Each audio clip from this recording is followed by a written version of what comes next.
Right, today in our meal prep we're focusing on variety because variety is so crucial for a raw feeder. Now you can have variety over time, but if you are feeding raw, you really should not just be feeding the same mix every single week forever and ever and ever. Your dog should never be eating the same thing every single day for 2 months. It shouldn't be eating the same thing every single day. Do you eat the same thing every single day? No, I don't think so. So why it's really crucial is because it is crucial. But anyway, for balancing vitamins, for balancing minerals, and for balancing essential nutrients, all those really important things that our dog needs in their diet, you're going to get through variety.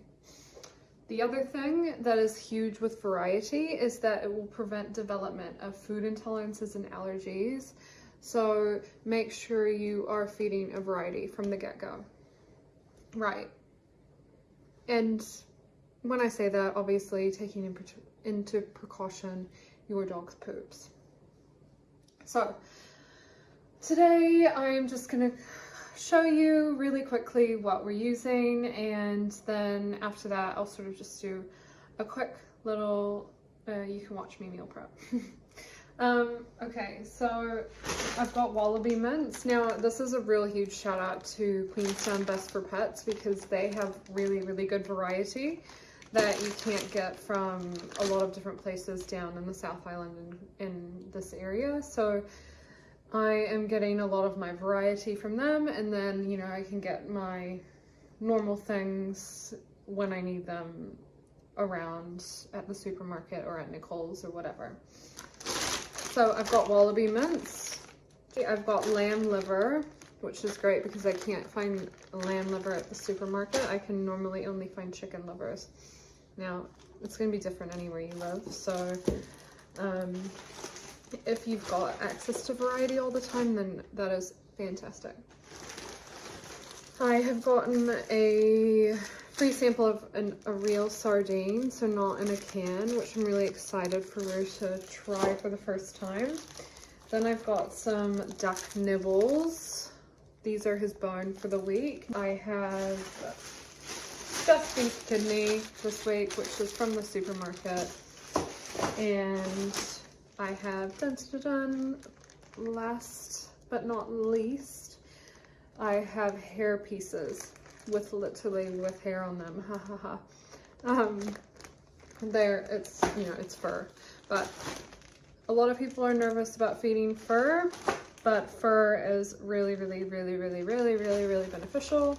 It's an excellent source of fiber, an excellent source of manganese, and an excellent source of prebiotics. So those three things: fiber, manganese, prebiotic. Now also, it actually flosses the dog's teeth, so it keeps the dog's teeth clean, and it also cleans the intestines. It is totally digestible because we have to remember our dogs used to eat prey in the wild that had fur on it. So fur is really good if you can find things with fur on them and you can get your dog to eat them. Hare is not totally thrilled with them, but he's getting used to it. So I'm really excited to incorporate it into his meals this week.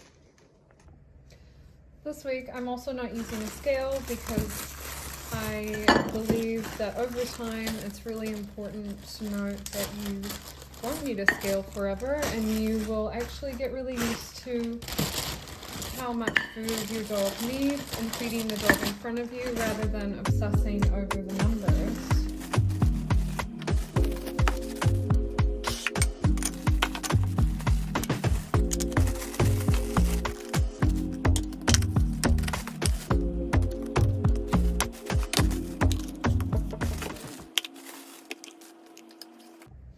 Now, as I've gone through this process, I have had to add in a beef heart and also a lamb mix because a lot of the frozen bits are too hard for me to even attempt to chop up.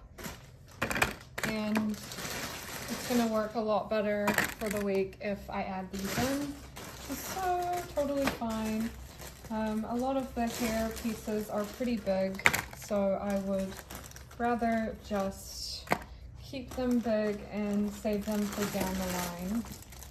I've also got my duck nibbles are really hard to break up and they're frozen together, so I am going to just leave that for now because I think there's plenty of bone with the 2 Hare pieces that I've added in for the week.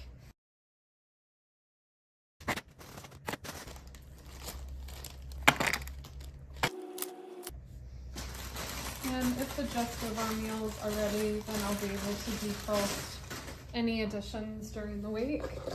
So, for example, as I'm doing this, I realized that I have got a couple of meals, 3 here, that look a little bit lacking. That just means that I'll stop at the supermarket and grab some beef, or stop at Nicole's and grab some tripe just to add to the mix for the week. This kidney is really big, so we don't need a kidney in this one. So at the end of my meal prep, I like to lay everything out and have a look at what order I'm going to feed the meals in based on what is in each meal. And also, this is when I would take note that one or the other dish needs more muscle meat or more bone. As I look at this, I see we might need a little bit more muscle meat, but the bone is pretty balanced out.